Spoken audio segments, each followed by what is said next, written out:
نحمده حمدا كثيرا طيبا مباركا فيه ونستغفره ونتوب إليه ومن شرور أنفسنا وسيئات أعمالنا من يهده الله فهو المهتدي ومن يضلل فلن تجد له وليا مرشدا وأشهد أن لا إله إلا الله وحده لا شريك له وأشهد أن محمدا عبده ورسوله صلى الله عليه وعلى آله وصحابته والتابعين لهم بإحسان إلى يوم الدين وبعد.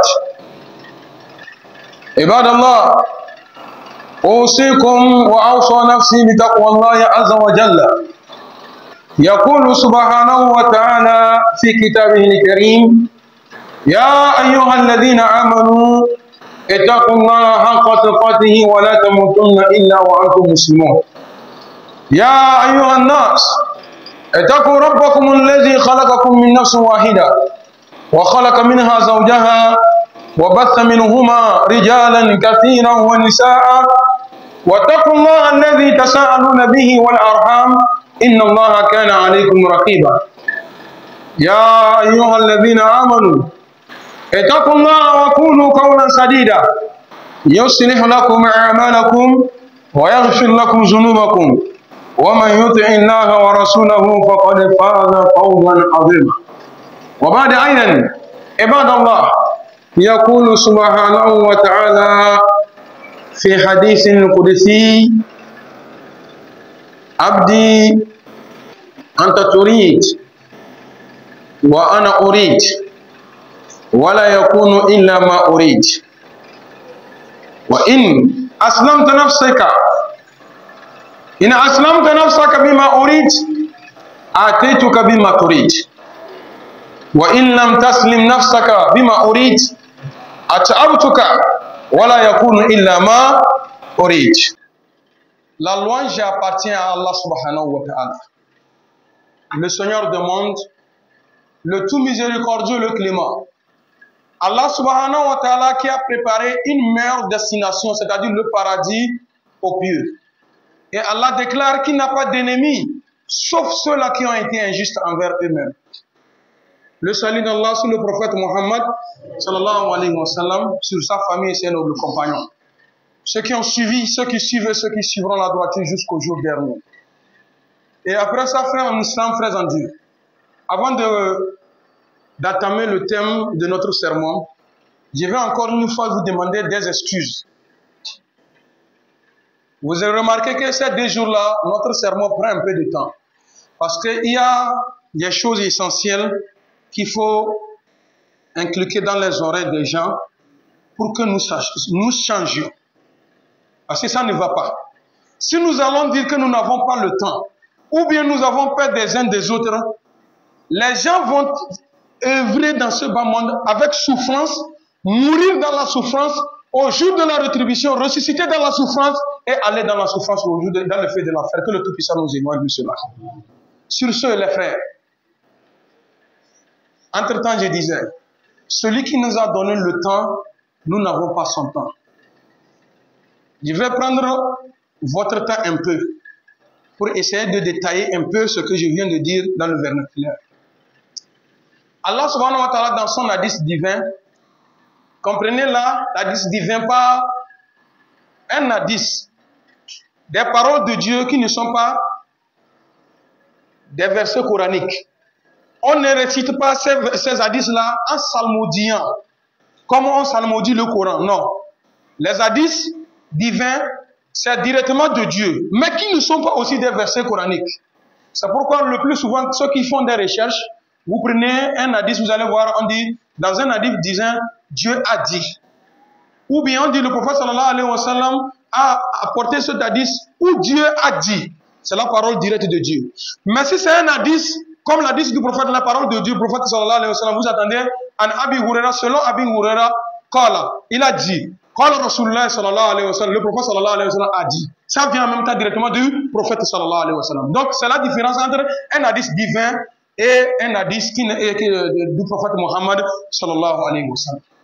Il a dit, dans cet hadith divin, Allah lui-même dit, mes serviteurs, Abdi, Anta Turid, tu as des vœux. Je veux, je veux. Tes je veux même dépassent la durée de ta vie sur la terre. L'espérance d'une vie d'une personne.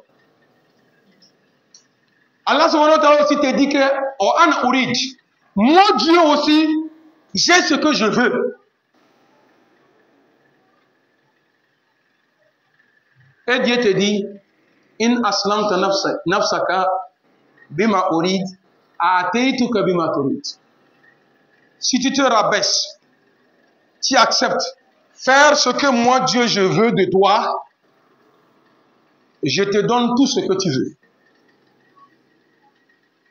Mais si tu refuses de t'abaisser et faire ce que moi Dieu je veux, écoutez, Dieu dit, je veux te fatiguer. Les quatre coins du monde seront toujours coincés sur toi. Tu vas posséder des millions, des milliards, des étages et consorts, mais tu n'as pas la paix du cœur. Tu vas toujours souffrir.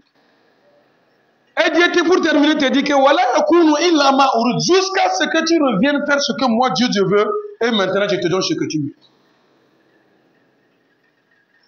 Entre-temps, j'ai entamé le thème sur l'islam. Nous sommes au 3e ou bien 4e vendredi. Aujourd'hui, nous sommes arrivés sur la prière, as-salat. J'aurais voulu que vous me dites, frère en islam, depuis votre naissance jusqu'à ce présent, vous avez pu faire la part des choses.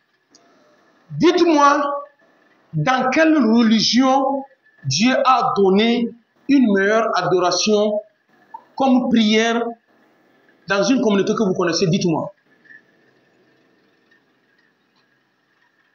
Une meilleure adoration. Dites-moi, dans quelle religion vous pouvez trouver ça? Vous voulez parler des danses? Dans une prière où on tape le tam-tam? Dans une prière où quelqu'un s'habille comme il veut? Dans une prière où les gens vont avec des mini-jupes? Dans une prière où les gens se tiennent main à main, femmes, garçons, filles, garçons, etc., etc. C'est ça qui est meilleur par rapport à ta religion. Donc je ne vais pas loin. J'ai donné un petit exemple pour que tout le monde puisse se saisir. Regardez notre religion, notre adoration, notre prière. Quelqu'un ne peut pas prier sans ablution.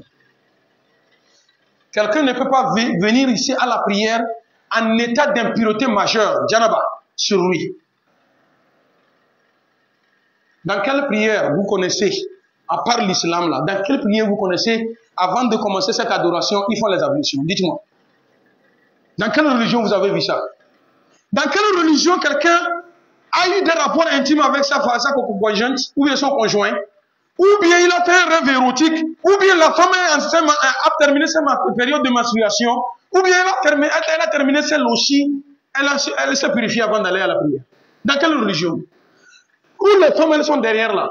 C'est toutes qui sont arrivées. Elles ne veulent pas venir, elles ont été empêchées. Par quoi? Leur menstruation.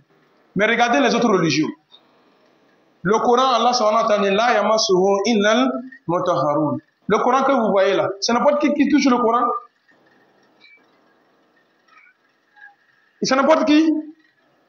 Vous êtes posé cette question. Tout à l'heure, quelqu'un est en train de prier, nous sommes en train d'écouter le sermon. Si tes ablutions sont annulées ou bien veulent s'annuler, vous sortez, vous prenez le bouilloire, vous allez d'abord à la douche. Vous urinez, vous lavez le sexe. Ou bien vous chiez, vous lavez l'anus. Revenir reprendre des ablutions avant de venir faire quoi? La prière. Regardez vos corps religionnaires.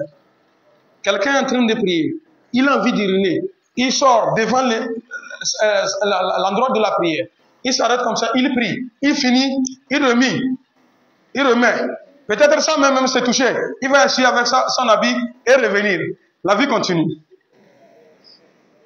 Souma takbir. Souma takbir. Est-ce que tu as besoin des études profondes pour comprendre que, oh, Wallahi, ce n'est pas donné à n'importe qui? L'exemple là seulement, Ça ne te suffit pas? Vous allez voir quelqu'un qui est habillé comme moi. Il s'est douché et consort. On lui tend le Coran, ou bien on lui dit de venir donner la prière. Il dit que non, je suis en état d'impureté. Tu le regardes de haut en bas, il est propre. Maintenant, qu'est-ce qui manque et puis il ne peut pas prier? Masha'Allah. C'est des exemples faciles à comprendre que, vraiment, nous ne nous sommes pas trompés de la route. Entre-temps, vous savez ce que les gens disent? Les gens disent que les plus gaspilleurs de l'eau, c'est des musulmans. Mais moi, je n'appelle pas ça une accusation. Je dis c'est une félicitation. Moi, je vois ça comme une félicitation. Parce que quand vous lui demandez pourquoi vous dites que nous gaspillons trop de l'eau, il te dit que pour prier à Soubaï, qui fait ablution. Il fait Zabr, ablution. Asr, ablution. Maghrib, ablution. Ishaï, ablution. Parce que Allah subhanahu wa ta'ala t'a dit quoi? Inna Allah ta'ala tayyibun la yakbalu illa tayyiba. Allah dit qu'il est pur. Il n'accepte que ce qui est pur. Donc avant de venir auprès de Dieu, avant de venir s'arrêter devant Dieu, tu vas être comment? Pur. Donc revenons sur la prière. Toute adoration dans cette religion islamique est venue à l'intermédiaire de l'ange Gabriel, trouver le prophète Mohammed sallallahu alayhi wa sallam sur la terre. Exception faite à la prière.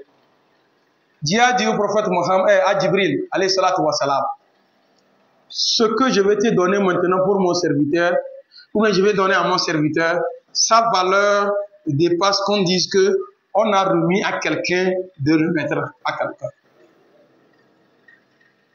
Ce que je veux de toi, descends sur la terre, tu vas prendre le prophète Mohammed sallallahu alayhi wa sallam.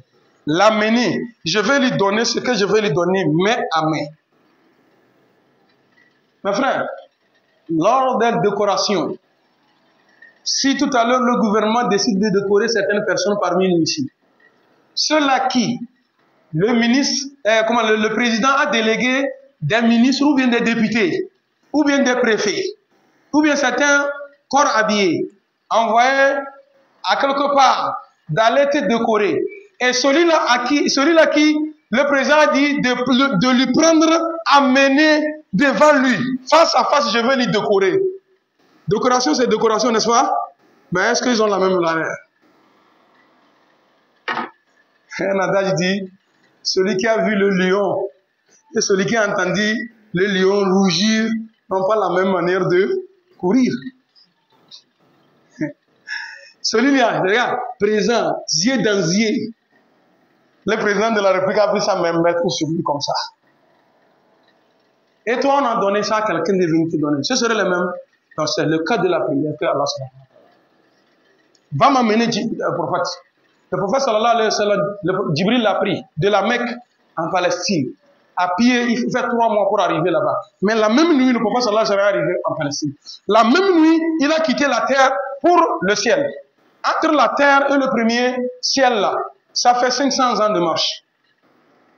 500 ans de marche. C'est pourquoi il n'y a pas un blanc ou bien un astronaute qui va venir te mentir que je suis allé jusqu'à... Le soleil même, il ne peut pas atteindre. Alors que le soleil n'est pas dans le ciel. Maintenant, n'est pas collé au ciel. C'est à quelque part lui là posé. Le prophète sallallahu alayhi wa sallam a quitté. Il y a combien de cieux? 7 cieux. Entre la terre et le premier ciel, ça fait 500 ans. C'est superposé comme ça. 500 ans, 500 ans par 7. Et maintenant, il est arrivé à là où Allah subhanahu wa ta'ala se trouve. Allah, sa grandeur, si nous avons dit que Allah subhanahu wa ta'ala s'est déplacé, venir vers nous ici, c'est une manière de minimiser Allah. Sa grandeur, sa valeur dépasse que Dieu se déplace vers nous. Wallahi. Il est là-bas. Jibril a traversé le premier ciel. Le deuxième ciel, il dit que bon, moi, ma route s'arrête ici. Il dit, ah non, il dit que c'est ma limite ici. Depuis que Dieu m'a créé, il n'a pas encore dépassé cette ligne-là. Bismillah. Allah dit que j'ai honoré l'être humain. Regardez, le prophète Mohammed sallallahu alayhi wa sallam, un être humain. Il a mis pied là où jamais Jibril a mis son pied. Nous voulons quoi? Dieu a fait son miracle, le prophète sallallahu alayhi wa sallam est devant Dieu. Mais nulle part ailleurs, il est écrit que le prophète sallallahu alayhi wa sallam a dit qu'il a vu Dieu. Non, non, non. Le prophète sallallahu alayhi wa sallam nous a décrit comment ça c'était. Il dit que quand Dieu lui parlait, c'était comme si lui, il avance sans main comme ça, il va toucher Dieu. Dieu, il est capable de tout. Le prophète sallallahu alayhi wa sallam est arrivé, il a commencé par dire à Allah subhanahu wa ta'ala des salutations au meilleur. Atahiyatu lillah wa salawatu wa tayyibat. Assalamu alayka ayyuhan nabi. Atahiyatu lillah wa salawatu wa tayyibat. Il s'est arrêté là-bas. Allah lui a répondu en même temps quand il a fini, il dit Assalamu alayka ayyuhan nabi wa rahmatullahi wa barakatuh. Les anges autour ont répondu aussi Assalamu alayna wa ala ibadallah. Et c'est là-bas il s'est arrêté. Et Allah subhanahu wa ta'ala a terminé que non, ce n'est pas n'importe quel serviteur. Wa ala ibadallah salihin. On a donné la prière 50 fois par jour. J'ai dit 50 fois par jour. Quand nous faisons 50 fois par jour, 50 prières par jour, si nous voulons donner à chaque heure une prière, nous avons combien d'heures en une journée? 24 heures. Donc ce qui veut dire que c'est 24 prières. Il va rester encore maintenant. Donc si c'est ça, on va donner par 30 minutes une prière. Par 30 minutes une prière. Est-ce que ça fait 50? Ça va rester encore. Heureusement pour nous. Il a croisé Moïse. Moïse il a dit, qu'est-ce que Dieu t'a donné pour ton peuple, ta communauté? Il dit que Dieu m'a donné la prière. Combien de fois? Il dit 50 fois par jour. Moussa l'a dit que retourne rapidement demander des faveurs auprès de Dieu. Wallah, mon peuple est plus fort que ton peuple. Mon peuple est plus résistant que ton peuple. Il ne peut pas supporter. Si on donnait cette prière-là 50 fois par jour, à mon peuple, il ne peut pas résister. Donc, ce n'est pas ton peuple qui peut résister. Ils sont faibles. On a diminué 50 fois. Dans 50 prières par jour, là, ça reste 5 fois par jour. Mais malgré les 5 fois par jour, là, est-ce que c'est tout le monde qui a le temps de Dieu pour prier à l'air? Et si c'était 50 fois par jour? Voilà. Mais regardez la promesse d'Allah subhanahu wa ta'ala. Il a dit au prophète Mohammed sallallahu alayhi wa sallam, j'ai demandé 50 fois par jour. J'ai diminué, ça reste 5 fois par jour.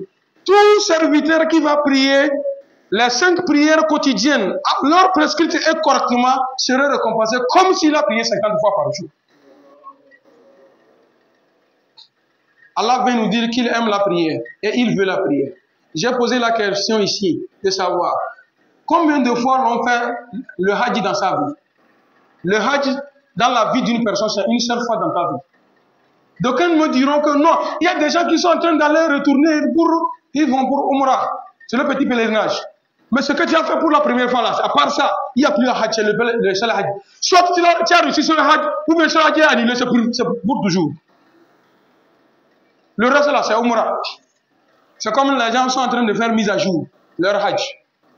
Comment nous faisons la mise à jour de nos appareils. Sinon, c'est une fois dans ta vie. Combien de fois les gens donnent la zakat dans l'année? Une fois dans l'année, zakat, une fois dans l'année. Combien de fois les gens jeûnent dans l'année? Les jeûnes du mois de Ramadan, c'est combien de fois? Une fois, et un mois dans l'année. Une fois dans l'année. Mais regardez la prière. Il a dit chaque jour. Il a dit au prophète Moussa, Antabu de Rabbaka Hatta Yati Atal Yakin, qui va adorer Dieu jusqu'à la mort va te trouver. Et dans toutes les adorations, Dieu a apporté des faveurs. À Rukhsa, il y a des faveurs. Il y a des faveurs. Mais prenons certains exemples. C'est quelqu'un qui n'a pas les moyens, est-ce qu'il va forcer pour aller à la Mecque, au pèlerinage? Il est forcé d'aller à la Mecque? Quelqu'un qui n'a pas de l'argent, qui atteint la zakat, est-ce qu'on lui force de donner la zakat? Quelqu'un qui est indisposé, malade, il ne peut pas gêner. Il est forcé de gêner? Non.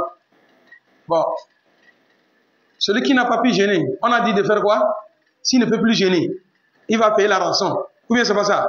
Maintenant, donnez-moi, c'est qu'on remplace la prière. Si celui qui ne peut pas prier là, qu'est-ce qu'il peut faire pour remplacer la prière?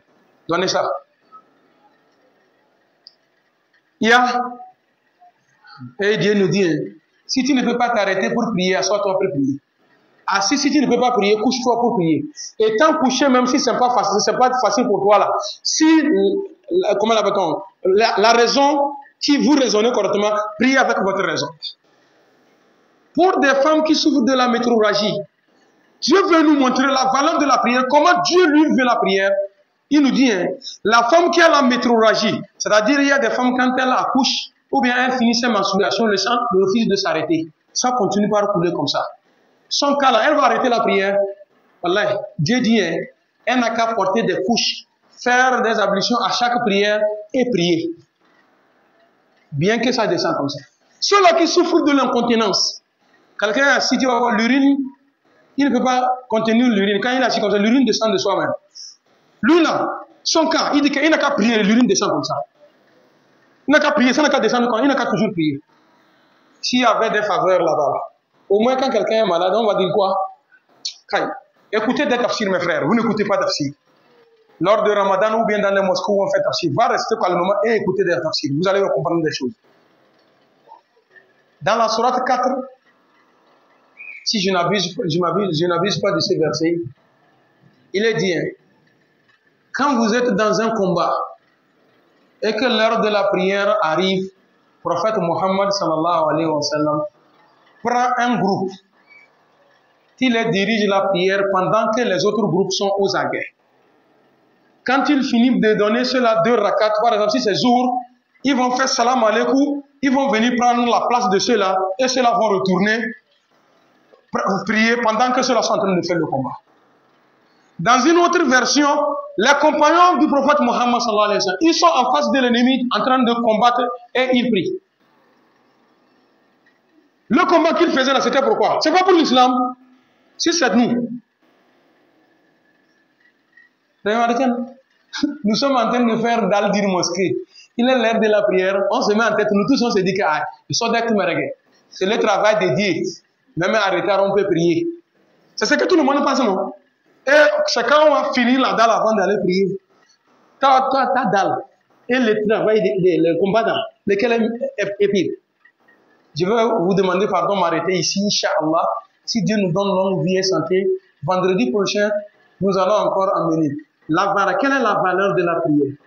Et pourquoi Allah subhanahu wa ta'ala a donné des heures de prière? On pouvait accumuler tout en même temps pour faire non. Mais pourquoi il a séparé? Et quand quelqu'un arrive à faire les prières aux heures, quels sont les impacts, quelles sont les valeurs que Dieu le Tout-Puissant l'accorde? Et quelqu'un qui néglige, quelle serait sa vie, comment serait sa vie terrestre et dans notre monde? Inch'Allah, vendredi prochain, si Dieu nous donne longue vie et santé. Sabitna al-Iman. Wa tawaffana ma al-abrar. Ya zal jalal wal ikram. Allahumma izil islam wal muslimina. Wa azil ash-shirk wal mushrikin. Wa damir adaka wa dana da ad-din. Allahumma fakina fi din wa alimna tawil. Allahumma allimna ma yanfa'una. وانفعنا بما علمتنا اللهم زدنا ولا تنقصنا وانصرنا ولا تنصر علينا اللهم يا ربنا من أراد بنا سوء وبأهلنا سوء وبأمة المسلمين سوء اللهم رد كيدهم في نار ودمره تدميرا اللهم رد كيدهم في نار ودمره تدميرا بعزتك يا أرحم الراحمين اللهم اغفر جميع موتى المسلمين الذين شهدوا لك بالوحدانية ولنبيك بالرسالة وماتوا على ذلك اللهم اغفر لهم وارحمهم وعافيهم واعف عنهم ووسع مدخلهم وأكرم نزلهم واغسلهم بالماء والثلج والبرد ونقيهم من الذنوب والخطايا كما ينقى الثوب الأبيض من الدنس اللهم يا ربنا باعد بينهم وبين خطاياهم كما بعثت بين المشرق والمغرب اللهم يا ربنا إن كانوا مسلمين اللهم فزدهم بإحسانهم وإن كانوا مسلمين اللهم فتجاوز عنهم اللهم اشف مرضانا ومرضى المسلمين اللهم اشف مرضانا ومرضى المسلمين اللهم اشف مرضانا ومرضى المسلمين بعوزتك يا أرحم الراحمين إن الله وملائكته يصلون على النبي يا أيها الذين آمنوا صلوا عليه وسلموا تسليما اللهم صل على محمد وعلى آل محمد كما صليت على إبراهيم وعلى آل إبراهيم اللهم بارك على محمد وعلى آل محمد كما باركت على إبراهيم وعلى آل إبراهيم في العالمين إنك حميد مجيد سبحان ربك رب العزة عما يصفون وسلام على المرسلين والحمد لله رب العالمين.